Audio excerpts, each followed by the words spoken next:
Hi guys, today we're going to just look at the secondary grades. We looked at the primary grades, the primary corrections, which are very important as well to understand, and those set the actual the neutral colors. Now the secondary grade is an adjustment that targets specific regions. So for example, if I want to just only select the green part here, so I'll use my my qualifier from this point to that point here, and then I'm going to only select the green part and then change it to whatever color I need, and then it will obviously track it very nicely. So basically when you select a specific region of an image based on the numbers of factors that we really call, it's kind of a qualification, and qualification really is kind of, I'm selecting that. So really the terminology which DaVinci wants to use is the qualifier. So basically I've qualified to do this point to that point here, rather than I've selected. So these points we need to just understand. So if I'm using the terminology called qualifier, that means I'm select. So the qualifier just selects the pixels at which meets the certain criteria of the actual image itself. Just to remember that the qualifier is basically selection. Okay, so let's start with our secondary grades now. So on your week 2 folder, I've added the secondary grade clips, which are all here. So if you can kind of go on your actual shared area on your OneDrive, and we're going to just work on these clips. They're quite interesting clips as well. We're going to kind of look at kind of tracking. We're going to kind of change kind of colors in between, and we're going to use quite a lot of qualifier to kind of make sure that these how to really go within the image to change the pixels and stuff. So to start with, I've already got the primary correction there. I'm going to just go on the secondary now. Okay, so I'm going to just simply click on new bin, and I'm going to just do secondary. Okay, corrector.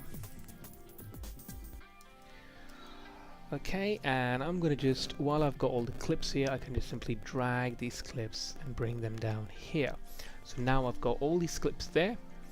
I'm happy with them. I can just simply even select all of them and just go on my timeline there.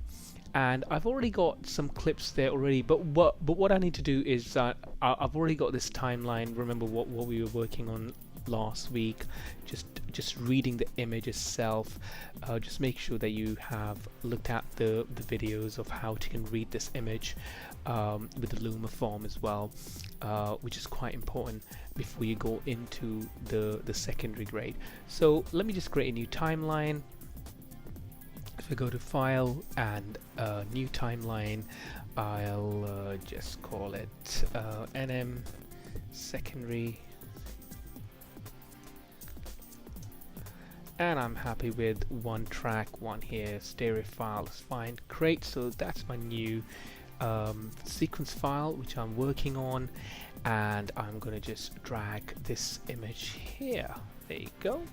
Okay, and I'm going to just add some more footage as well. Let me just bring this footage in, and probably something like that as well. So of course you can see that there's a lot of work to be done at this footage. I mean, this footage is quite interesting, where we're going to track the colors in between and see how does that shot look like. But to start with, I'm going to just work on a qualifier to select these images there from this point to that point. So if I move into the color now, right, so once you're in the color section, what we're going to do is use this icon here, which is called the qualifier. And of course I've explained about the qualifier. It's basically a selection tool, but they've called it as a qualifier because you'll understand why it's called a qualifier, because it's got different icons as well, different matte fuzziness, and then if you click on number 2, you got the shrink mode, circle mode, the radius, a clip, black clip, white clip. So we're going to take you through all that. So let's go back to number 1 here first, and let's kind of only select this green part.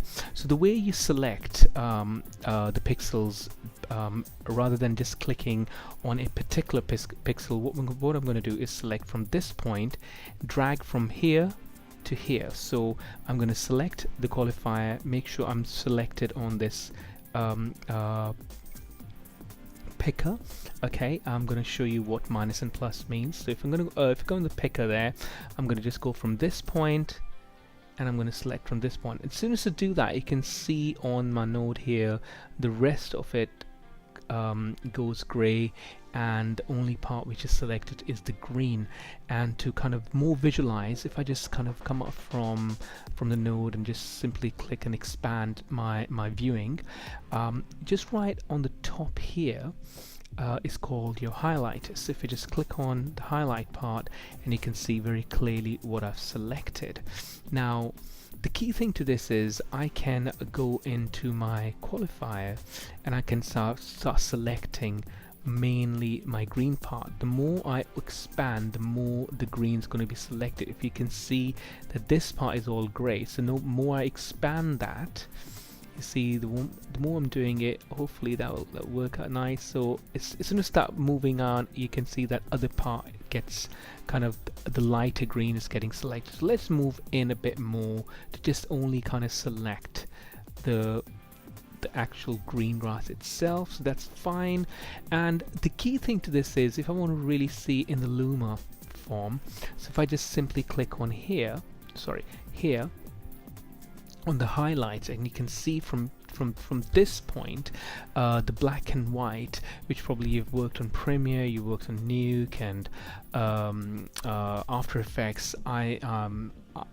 I've worked quite a lot with After Effects, and I think this is the best selection point of within the color itself. I think it is a really good result. So you see that in a minute. So as soon as I start selecting that, what I'm going to do is start giving that a look. So if I just kind of bring this down, and that's fine. Now let's go on my saturation. I can bring this up a bit more. See, that's as soon as I do that, that shades up. So let me just bring this back a bit. There we go.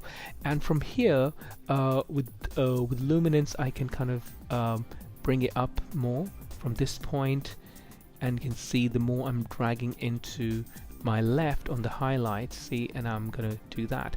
But you can still see there's a lot of work to be done. I've got some white bits, some black bits there, some whites coming in, and this is where this part comes in.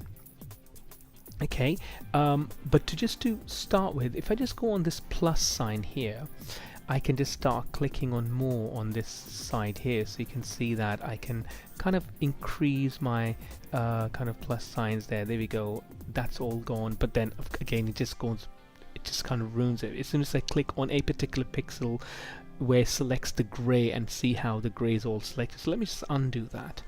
Okay, and to just start with, let's do clean the black section first. So if I just kind of increase my black section from here. Okay, so let's start increasing that black section. It's doing it nicely. Just keep going, and you can see that we got this feather effect comes in as well, which is quite good. If I just open up a bit more, keep going. Yep, there we go. Some bits and pieces left. Let me just keep going till I finish off the end there. So there we go, nearly there. Okay, so I can kind of ignore that part there, and then I can do the whites now. So if I just increase the whites part, you can see that very clearly that the blacks are going to go off, the shadows and the lining is going to go. So that's my full matte done.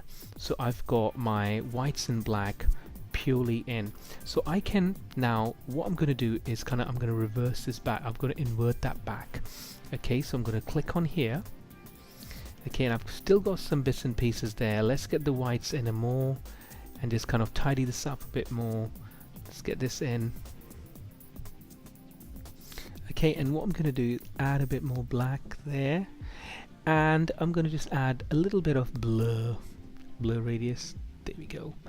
Okay, so now I'm happy with this kind of white and black, the cleaning of the mask. So what I'm going to do is go back into my my highlights, and this is what it's selected. Now what I'm going to do is simply go back on my color wheels. Okay, still we are on the secondary, and I'm going to just bring in the saturation right down, and there we go. So that's my saturation there, and I can just kind of fiddle with it kind of a little bit more, but really once the whole exercise, just making sure that the outer is black and white while this inner is colored. So now if I play this back, and you can, if I just loop this section around, you can see how nicely it's selected. If I just play it, perfect. So we go back on here, you can see very clearly that how neat the job is done. Okay, and of course we can see up here as well, because we're looking at the green shades, that the other part of the green has been selected and it's not been removed. And of course that's more secondary. We can obviously make a mask of this and make that into black and white as well. There's one part of the exercise where you can see how the qualifier works, where obviously I've just selected my tones. Again, I can move it, I can kind of start adding to it. See, if I start adding, the color starts coming back. But let me just go right in and just only select my green parts. Okay, I can add a bit more radius blur again, and that's one part of the exercise done. So just experiment with it, mess around with it more, go on the minus tool, just take it out, bring it back in again, invert that again, see how you experiment. But the key thing is that whenever you select a color, when you play it back, it will keep on selecting, and the actual result is actually quite good. You have to render quite a lot on Premiere and on After Effects, but here it's literally the engine is quite fast. You just kind of, the render engine is really quick, and you just simply play it back again and again.